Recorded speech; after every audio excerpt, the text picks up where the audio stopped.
네, 안녕하십니까. 깡세클럽 강재훈입니다. 국내 증시는 여전히 글로벌 증시에서 가장 강한 흐름을 보여준다. 이런 흐름인데, 어제도 마찬가지로 지수 2,400이라는 자리대를 상당히 좀 강하게 돌파 흐름을 보여줬다 됩니다.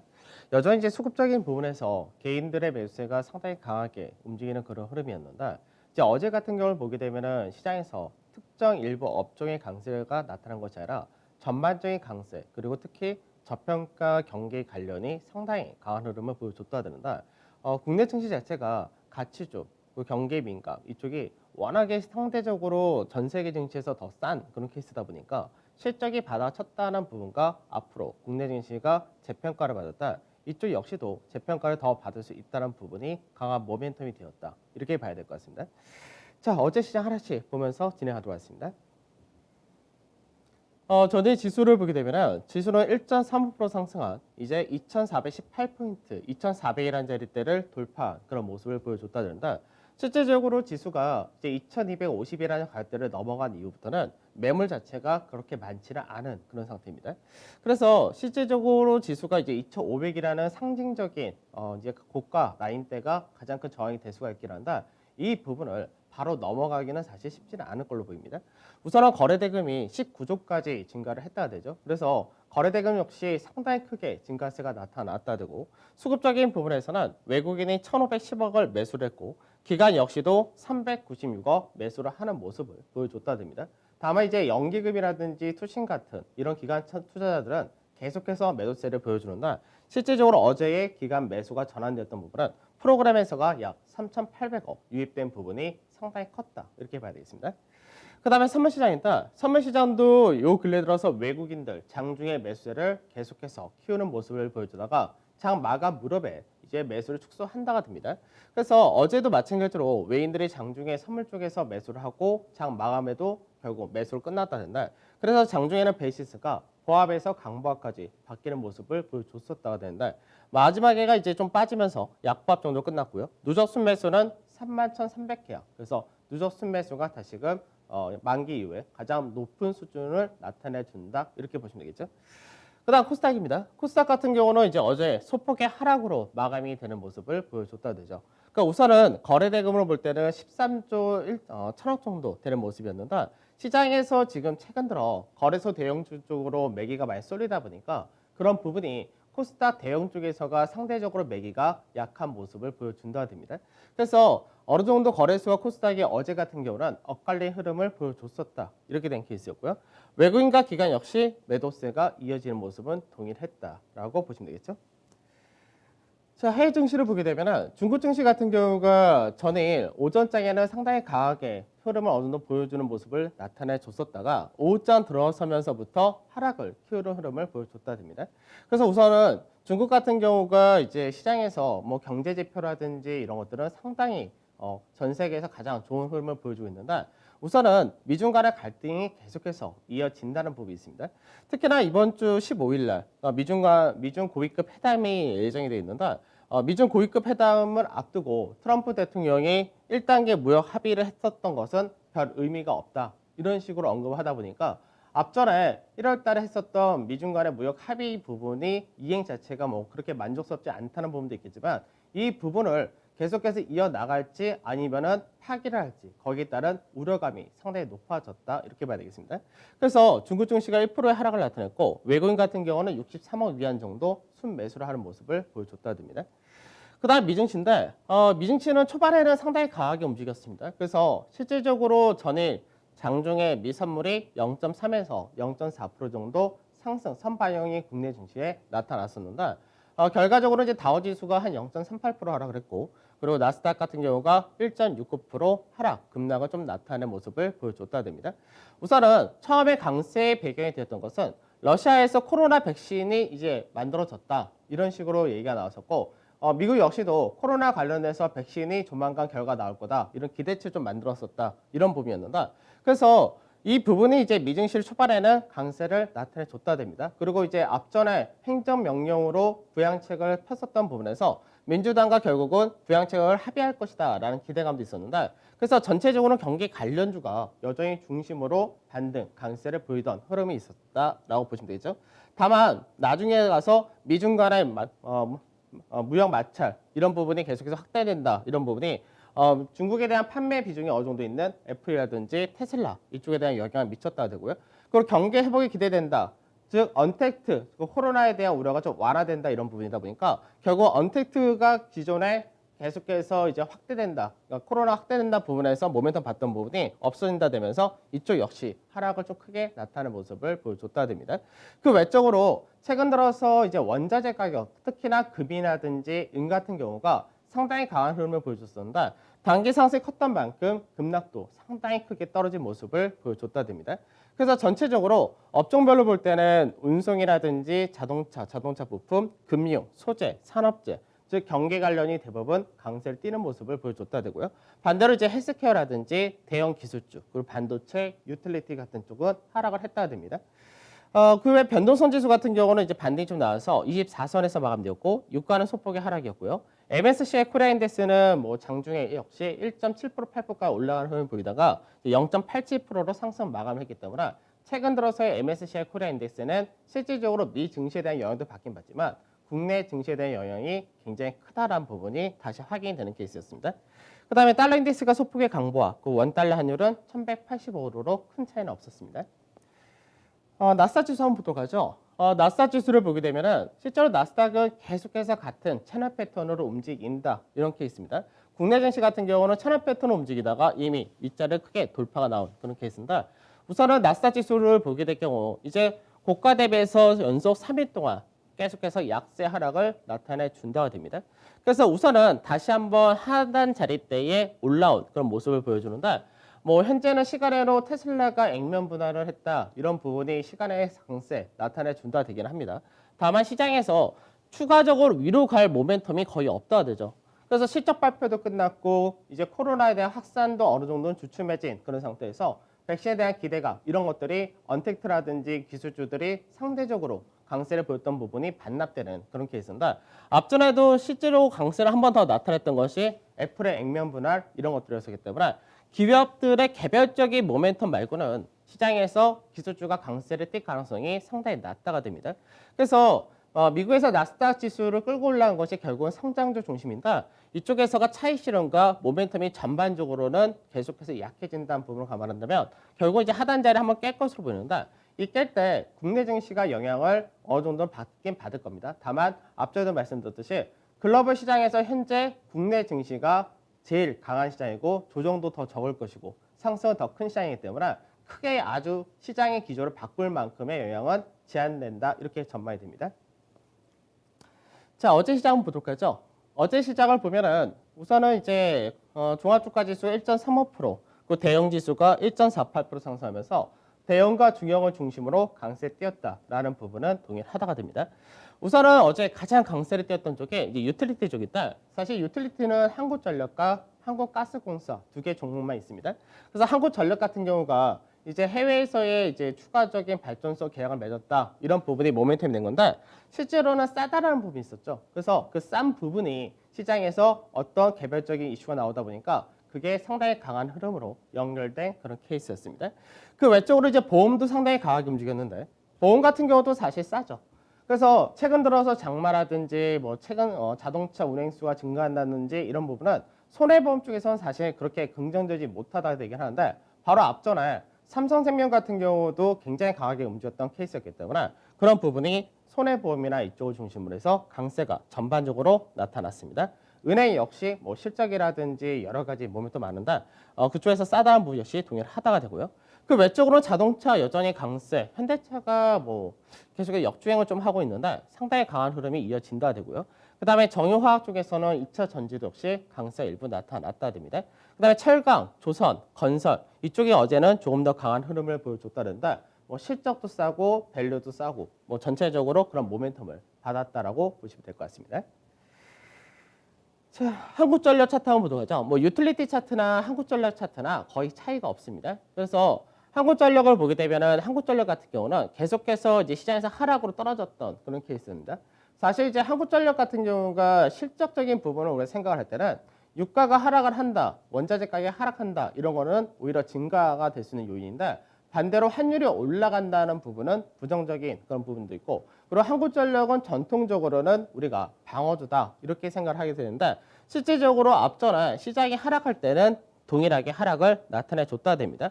그러고 나서 오히려 강하게 반등을 할 수 있는 모멘텀이 상당히 작은 그런 케이스입니다. 우선은 이제 전력 요금이라든지 시장에서 예전에 코로나로 해서 상업용 전기 자체가 정상 가동을 하지 못했던 부분 그런 부분이 좀 안 좋다 이렇게 된 케이스였습니다. 그래서 한국전력은 지금 현재 어떻게 보면은 시장에서 가격을 현재 올린다, 전기료 자체를 인상한다 상당히 어려운 그런 부분이기 때문에 모멘텀이 상당히 제한될 수밖에 없다가 되는데 여기서 이제 한국전력도 신재생 에너지라든지 여러 가지 사업을 추진할 가능성이 높아진다가 됩니다.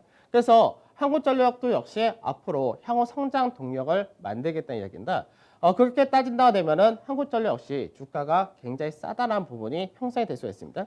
그래서 최근 들어서 한국전력의 모습을 보게 되면 상가 패턴에서 움직였다 되는데 이제 상단자리 21,100원짜리 대가 우선 1차적으로 앞전에 저점과 매물이 있는 자리인데 이 라인대를 어느 정도 소화하고 위쪽 방향으로 연결이 되게 될 경우 공매도 평단이 약 23,828원인데 추가적인 상승이 24,500원 전후까지는 단기에 가능하다. 이렇게 보시면 되겠습니다.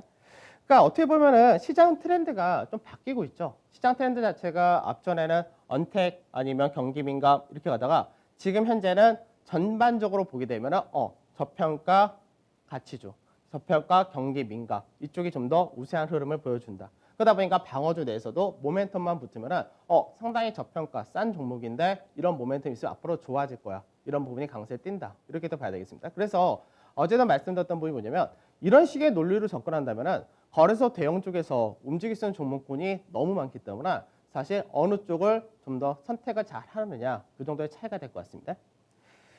자, 수급을 보도록 하죠. 수급을 보면은 이제 어제 외국인 같은 경우가 삼성바이오로직스를 상당히 많이 사는 모습을 보여줬고요. 삼성전자 역시 매수가 들어오면서 동반 매수가 나타났습니다. LG화학이라든지 LG생활건강.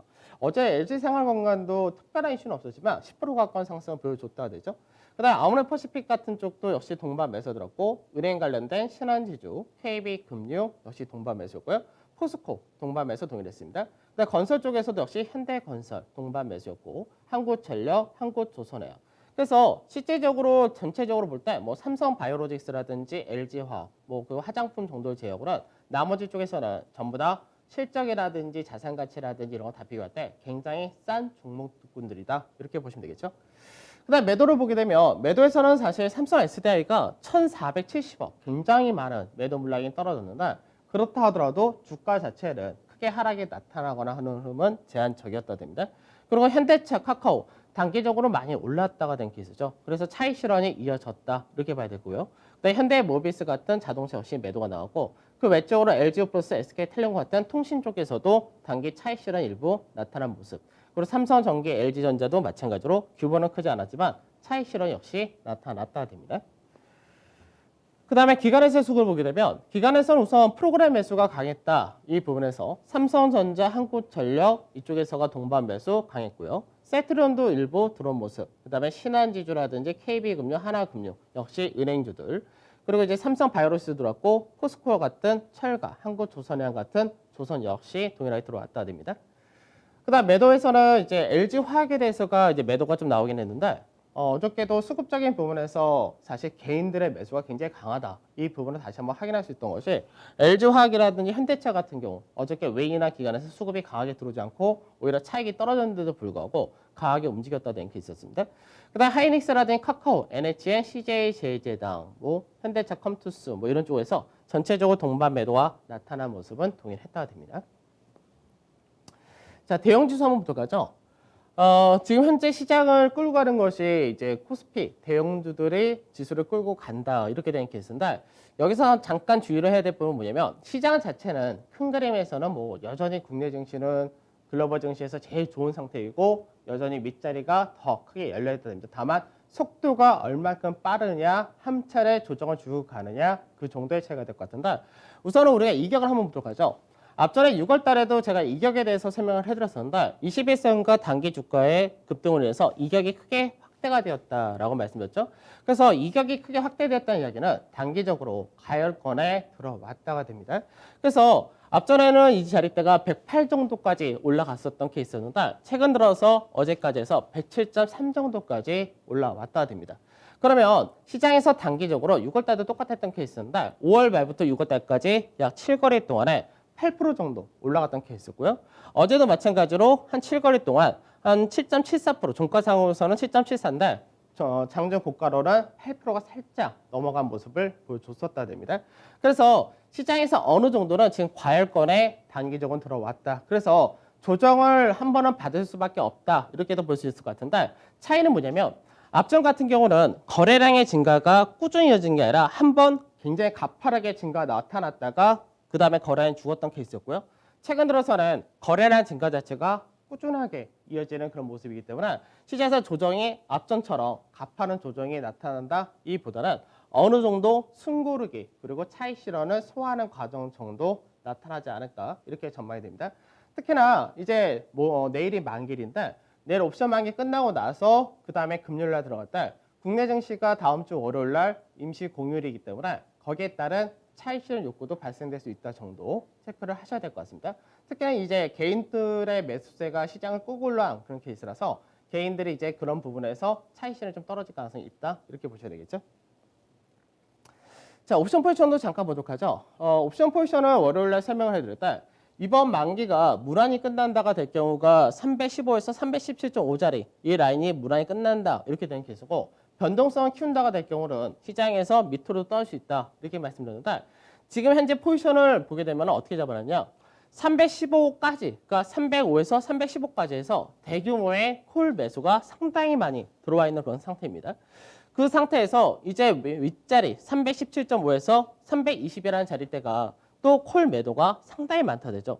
근데 외가 쪽으로도 어제 그제 좀 잡은 모습이 있었는데 이 부분은 시장에서 이 가격대를 한번 간다가 할 경우 그 라인에서 차익 실현하고 만기는 315에서 317.5 정도에서 끝날 가능성이 높다는 얘기인데 현재 외국인들이 들어왔었던 317.5에 대한 매도 포지션을 생각한다면 317.5를 살짝 넘어갈 가능성도 있다 정도가 될 것 같습니다. 그러면 지금 어저께 선물 종가가 320이 넘어가 있는 상태이기 때문에 오늘과 내일은 숨고르기 조정을 최소 한번 받거나 아니면 장중에 상승을 한번 키운다 하더라도 그 안에서 바로 차익이 떨어지는 변동성이 높아질 가능성이 있다 정도 체크를 하셔야 될 것 같습니다.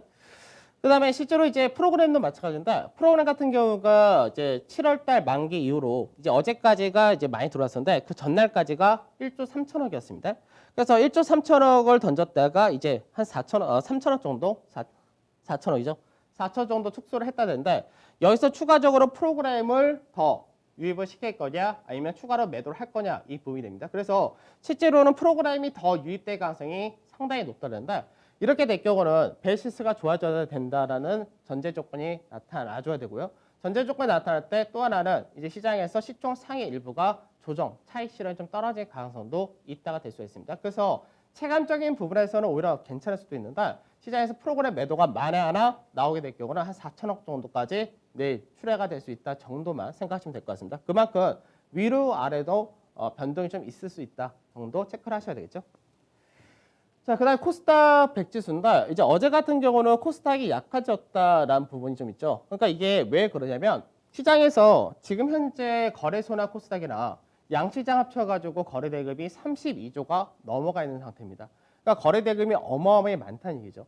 근데 시장에서 우선은 적극적으로 움직이는 층은 거의 개인 투자자분들인데 개인 투자자분들이 지난주부터 해서 앞전에 이제 신용도 보여드렸지만 코스닥에서 여전히 매매하신 분들 매매하지만 거래소 대형 쪽으로 상당히 많이 넘어오셨다는 얘기입니다.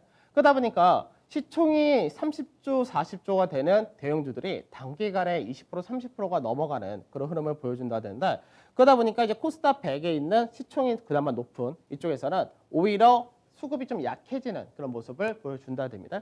그래서 아까 이제 대형 지수를 봐줄 때 거래량이 꾸준하게 증가세를 보여준다 이렇게 말씀드렸는데 반대로 코스닥 100 같은 경우는 거래량이 계속해서 감소세를 나타내 준다고 됩니다. 그러다 보니까 코스닥 100 지수 같은 경우가 지금 현재 중요 가격과 추세 라인대가 이 가격인데 이 자리대가 이제 1750포인트 전후가 됩니다. 그래서 어제 종가를 기준으로 할 때는 약 3% 정도가 되는 케이스인데 3% 정도가 나타난다 되면은 이쪽에서는 차익이 좀 더 강하게 나올 수가 있다가 됩니다. 그러니까 이제 시장에서 우리가 일정적인 부분도 생각을 해봐야 되는데 일정 자체가 다음 주에 뭐 연휴가 있다 이런 부분도 있고요. 그리고 나서 뭐 중국하고 미국하고의 고위급 회담 이런 부분도 약간 어떻게 보면 불확실성이고 그리고 난 다음에 이제 서서히 시간이 지나고 나면은 공매도를 재개를 하느냐 이런 부분이 있는데 개인 투자자분들 같은 경우 공매도에 굉장히 민감한 그런 케이스이기 때문에 그런 부분도 생각 좀 해보실 필요가 있을 것 같습니다. 자, 투자 전략 보도록 하죠. 우선은 이제 중국이 미중 고위급 회담을 앞두고 경계갑이 좀 확대된 그런 케이스입니다. 그래서 중국 증시가 지금 현재는 윗자리에 좀 막혀 있는 상태에서 오늘 이제 21선을 이탈하느냐 그 부분이 좀 중요할 것 같은데 만약에 떨어진다 되면은 중국 증시가 한동안 윗자리보다는 아랫자리가 좀 더 커질 가능성이 있다가 됩니다. 그다음에 미증시를 보게 되면은 가치주가 성장주 대비해서 상대적인 강세가 지속이 된다가 되죠. 그래서 밸류라든지 이런 부분이 미증시에서 S&P나 나스닥이나 둘 다 비싼 건 똑같지만 상대적으로 나스닥이 너무나 비싸다가 된 그런 케이스이기 때문에 그쪽이 모멘텀이 약해진 만큼 가치주가 상대적으로 강세에 뛴다가 되는데 문제는 어느 정도 영향을 같이 받는다 이렇게 봐야 되겠죠.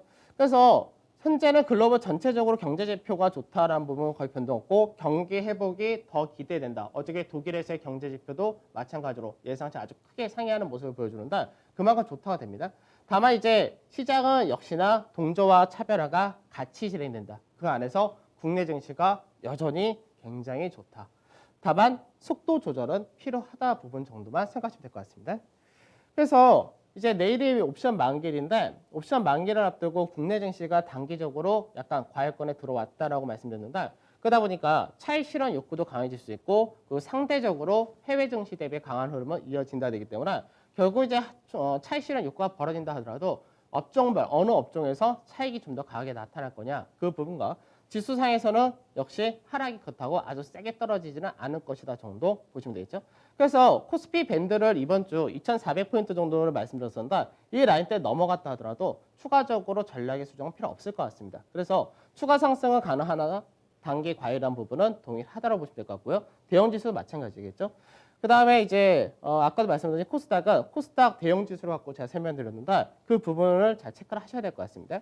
그래서 여전히 업종 내에서 가장 좋은 게 뭐냐? 실적이 양호한 저평가 경기 관련주가 되는데 우선은 철강, 건설, 조선 어저께는 이쪽이 좀 더 강한 모습을 보이는데 아직까지 이쪽을 좀 더 무게를 두신 것이 좋을 것 같고 자동차나 증권은 이제 일부 차익 실현이나 이런 부분이 필요하다 정도 체크하시면 될 것 같습니다. 자, 벌써 한 주의 중간 수요일이 왔는데 오늘도 성공 투자하시고 저는 내일 찾아뵙도록 하겠습니다. 감사합니다.